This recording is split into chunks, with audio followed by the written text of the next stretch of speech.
नून meme Rashid साहब की एक तहरीर आप सबकी समातों की नजर। वो लिखते हैं कि हमारे पुरखों को क्या खबर थी कि उनकी नस्लें उदास होंगी।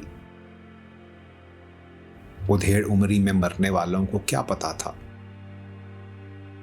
कि उनके लोगों की जिंदगी में जवानी उमरी नापैद होगी। समय को बहने से काम होगा, बुढ़ापा महवे कलाम होगा। हर एक चेहरे में राज होगा, हवा से हमसा की बदखवासी। बस एक वहशत का साज होगा। जमी के अंदर आराम गाहों में सोने वाले मुसव्विरों को कहां खबर थी कि बाद उनके तमाम मंजर सभी तसव्वुर अधूरे होंगे। दुआएं उम्रों की देने वालों को क्या खबर थी